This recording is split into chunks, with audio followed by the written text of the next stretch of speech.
మహబూబ్ నగర్ లో అటవీ శాఖ కార్యాలయంలో అటవీ అమరవీరుల సంస్మరణ దినోత్సవం నిర్వహించారు. అటవీ అమరుల స్తూపానికి నివాళులర్పించారు.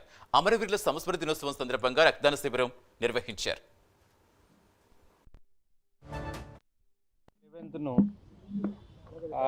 జాతీయ అటవీ అమరవీరుల సంస్మరణ దినోత్సవంగా జరుపుకుంటున్నాము.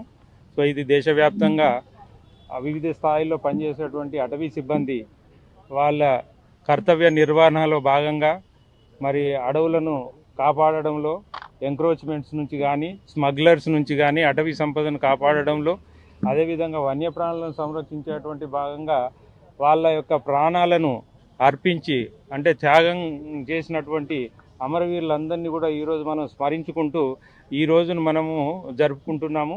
సో ఈ సందర్భంగా మన తెలంగాణలో కూడా చాలా సందర్భాలలో వివిధ స్థాయిలో పనిచేసేటువంటి అధికారులు వాళ్ళ యొక్క ప్రాణాలను కోల్పోవడం జరిగింది. స్మగ్లర్లను అడ్డుకోవడంలో కానీ ముఖ్యంగా ఎంక్రోచ్మెంట్స్ మనకు ఫారెస్ట్ భూములను ఆక్రమణ చేయడంలో కానీ వాళ్ళందరినీ కూడా అడ్డుకోవడంలో వాళ్ళ ప్రాణాలను అర్పించడం జరిగింది. సెప్టెంబర్ 11ను